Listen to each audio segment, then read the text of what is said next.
Stock market में अपने पैसे लगाकर कंपाउंडिंग का फायदा लेकर रिच बनने वाले इंडियन इन्वेस्टर ओपी काटा के बारे में आज बहुत कम लोग जानते हैं। उनके बारे में यह कहा जाता था कि वे सेफ इन्वेस्टमेंट करना ज़्यादा पसंद करते थे और उनके अकॉर्डिंग रियल एस्टेट से ज़्यादा सेफ और अच्छी इन्वेस्टमेंट प्लेस कोई दूसरी नहीं थी। लेकिन साल 2007 में ओपी काटा अपने फाइनेंशियल एडवाइज़र आशीष मोडानी से मिले तो उस एडवाइज़र ने ओपी काटा को यह एडवाइस दी कि आपको म्यूचुअल फंड में इन्वेस्ट करना चाहिए। जब मोडानी ने ओपी काटा को सजेशन दिया तब ओपी काटा को म्यूचुअल फंड के बारे में कोई नॉलेज नहीं था और यह भी पता नहीं था कि म्यूचुअल फंड काम कैसे करता है। तो ओपी काटा ने उसके फाइनेंशियल एडवाइज़र मोडानी ने कहा तो उसके कहने पर ओपी काटा ने म्यूचुअल फंड में इन्वेस्ट करना शुरू कर दिया। बट जैसे ही उन्होंने इन्वेस्टमेंट की शुरुआत की उसके तुरंत साल बाद 2008 में मार्केट में गिरावट आने लगी। उस मार्केट क्रैश को देखकर ओपी काटा बहुत परेशान हो गए और अपने फाइनेंशियल एडवाइज़र को फ़ोन पे फ़ोन करने लगे। तो उसके एडवाइज़र ने उनको शांत रहने के लिए बोला और समझा कि ओपी काटा जी अपने पैसे को लॉन्ग टर्म के लिए इन्वेस्ट किया है तो आपको मार्केट के अप डाउन को अवॉइड करना चाहिए। अपने फाइनेंशियल एडवाइज़र से सलाह मशवरा लेने के बाद कांटा ने मार्केट के अप डाउन में ध्यान देना बंद कर दिया। पर उन्हें फिर से टेंशन तब शुरू हुई जब साल 2012 और 13 में उसे कोई रिटर्न नहीं मिल रहा था। 5 सालों तक इन्वेस्टमेंट करने के बाद अगर रिटर्न अच्छे न मिले तो परेशान होना जायज़ है।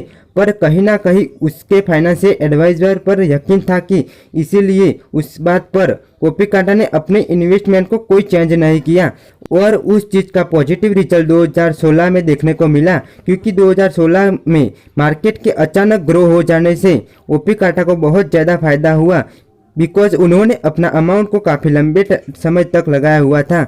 जैसे ही उनको टाइम पीरियड पूरा हुआ तो ओपी काटा को लाखों करोड़ों रुपए मिल गए, जबकि स्टार्टिंग उन्होंने बहुत कम अमाउंट से की थी। इतने अच्छे रिटर्न पाने के बाद ओपी काटा को यकीन ही नहीं हो रहा था कि वो कितने अमीर बन चुके हैं।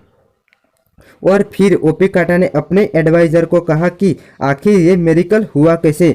तब उसने जवाब दिया कि वो देखो ये कोई मेरिकल नहीं था, यह कंपाउंडिंग की पावर थी।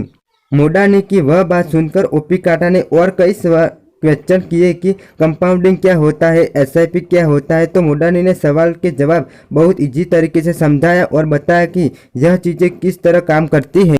अब इस तरह के क्वेश्चन नॉर्मली बहुत लोगों के दिमाग में आते हैं। अगर आप भी फाइनेंशियल एडवाइज़र की बातें काफ़ी डिटेल में जानना चाहते हैं, म्यूचुअल फंड और एसआईपी के सभी डाउट क्लियर करना चाहते हो तो आज की यह वीडियो बहुत काम की हो सकती है। क्योंकि यह वीडियो में म्यूचुअल फंड, एसआईपी और कंपाउंड से रिलेटेड सभी डाउट क्लियर करने वाला हूं। सबसे पहला सवाल ओपी काटा के माइंड में आया था कि म्यूचुअल फंड क्या है। लोग म्यूचुअल फंड को एक बहुत कॉम्प्लिकेटेड तरीके से एक्सप्लेन करते हैं जिसकी वजह से नॉर्मल लोगों को यह समझ पाना बहुत मुश्किल हो जाता है। और म्यूचुअल फंड की डेफिनेशन मोडानी ने ओपी काटा को बताई, वो बहुत सिंपल थी। मोडानी ने कहा कि म्यूचुअल फंड एक ट्रस्ट है जहां बहुत सारे लोग अपने पैसे लगाते हैं, फिर एक ट्रस्ट अपने नॉलेज से इन पैसों को कई अलग अलग बिजनेस में इन्वेस्ट करते हैं और इन इन्वेस्टमेंट के जो रिटर्न मिलता है वो उसके इन्वेस्टर को उसके इन्वेस्टमेंट के अकॉर्डिंग दे देते हैं। म्यूचुअल फंड को जानने के बाद ओपी काटा ने मोडानी से पूछा कि अच्छा अब यह बताओ कि म्यूचुअल फंड मैनेज कैसे होता है। तो मोडानी ने कहा कि म्यूचुअल फंड दो तरह के मैनेज किया जाता है, एक एक्टिवली मैनेज म्यूचुअल फंड और एक पैसिवली मैनेज म्यूचुअल फंड। वो म्यूचुअल फंड जिन पर एक्सपर्ट हर वक्त मैनेज करते हैं और उन पर अपनी नज़र रखते हैं उसे एक्टिवली मैनेज म्यूचुअल फंड कहते हैं। जिस म्यूचुअल फंड एक्सपर्ट के द्वारा कंटिन्यूसली मैनेज किया जाता है उसकी ब्रोकरेज फीस भी ज़्यादा होती है और जिस म्यूचुअल फंड पर एक्सपर्ट की नज़र नहीं होती है और वो एक पर्टिकुलर रूल ही फॉलो करते हैं उस म्यूचुअल फंड को पैसिवली मैनेज म्यूचुअल फंड कहते हैं। यह जानते हुए आपके दिमाग में एक क्वेश्चन आया ही होगा कि हमें किस म्यूचुअल फंड में इन्वेस्ट करना चाहिए, एक्टिवली मैनेज म्यूचुअल फंड में कि पैसिवली मैनेज म्यूचुअल फंड। तो दोस्तों पैसिवली म्यूचुअल फंड में आपके लिए एक बेस्ट ऑप्शन है और कई एक्सपर्ट भी उसमें इन्वेस्ट करने के लिए सलाह देते हैं।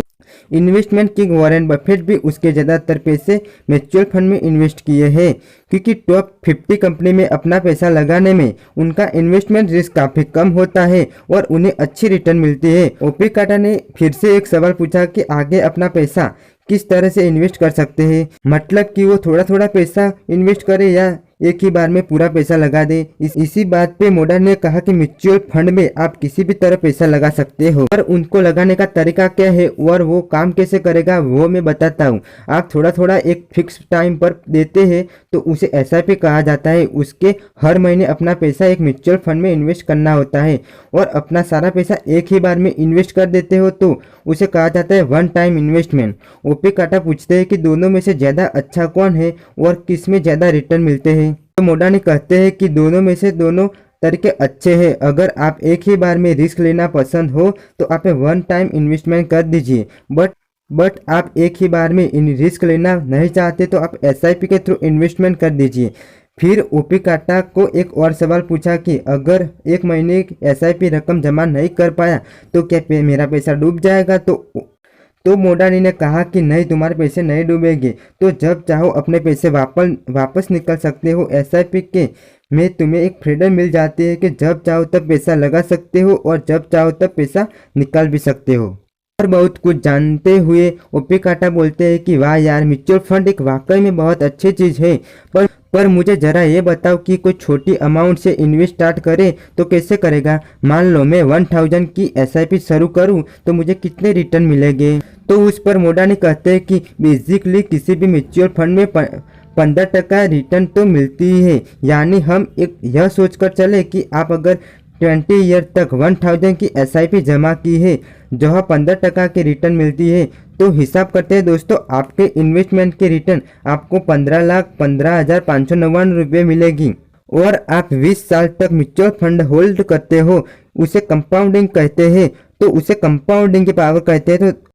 तो आपका म्यूचुअल फंड एसआईपी और कंपाउंडिंग की डाउट क्लियर हो गई होगी। तो दोस्तों आज का उतना ही, और दोस्तों मिलेंगे नेक्स्ट वीडियो में कुछ नया लेकर।